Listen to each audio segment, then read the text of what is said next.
Welcome to Off the Page. I'm Will Cain with, I think, National Review's resident political nut, political junkie Bob Costa, who's live on the ground in Pennsylvania.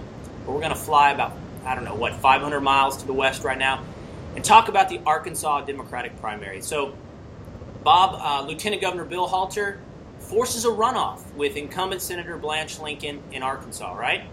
That's right. Blanche Lincoln's in trouble, Will. Is she?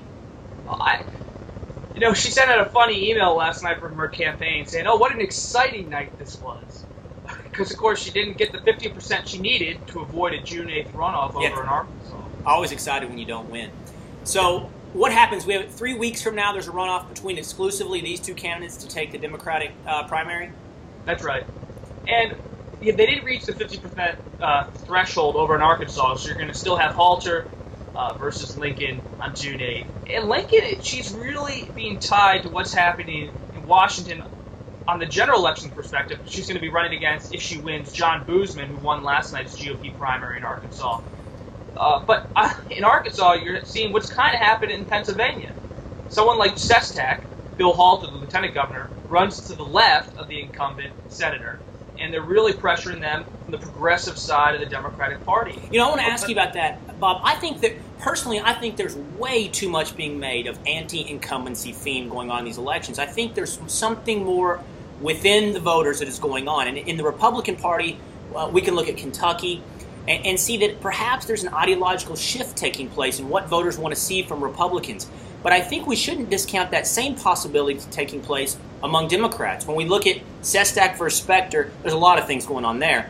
But in this Arkansas election, you got a guy in Bill Halter who ran to Blanche Lincoln's left and basically said she was too centrist, too moderate. She tried to work with Republicans too much. Do you think the left is redefining themselves as more progressive as well? I think that's a great point, Will. There's a cleansing, a purification process that's coming from the grassroots in both parties. You see it in Arkansas, where Bill Halter was able to really challenge Senator Lincoln to the point of forcing a runoff. In Kentucky, where Rand Paul just rattled and whopped Secretary of State Trey Grayson by a huge percentage down there in the GOP Senate primary in Kentucky. And you see that voters on both sides are either fed up with watching, like you said, there is some anti-incumbency out there. But at the same time, both parties are saying in 2010, we want candidates who really represent our parties and our values. And we're not just going to go with someone who's a big name, or someone who's incumbent, or someone we think we can win. We want someone who we believe in. And so for politics and political junkies, that's a good sign that people are active. The voters are out there really trying to make their mark in primaries. But I think Rand Paul's it's a lesson just like Bill Halter. Yeah. That you can't just be an establishment candidate, and you can't just toe the line on certain things. You have to be a true believer, show the primary voters that you really believe, and that you have the record to back it up. John Boozman is the Republican primary candidate for the Senate seat. Do you expect Halter? I'm sorry?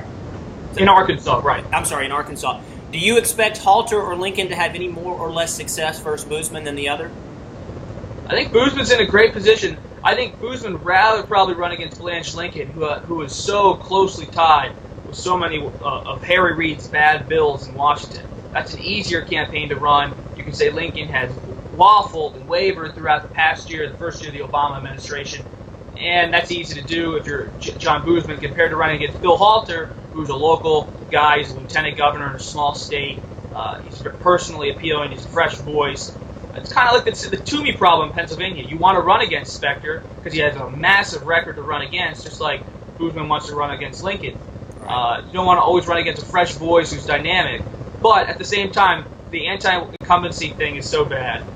The anti-Washington flavor is not so good. And if these candidates are a little too far to the left, like Sestak and Halter, come general election time, Boozman and Toomey, they're going to be happy they're running against guys that can really tag as progressives, elites, or if not elites, then at least tied closely to what the Obama administration wants to do. Yeah, I like that. I find that politically exciting, I guess, that you could have Halter versus Boozman and Sestak versus Toomey, where at least the ideological choice is clear and the country can pick its direction.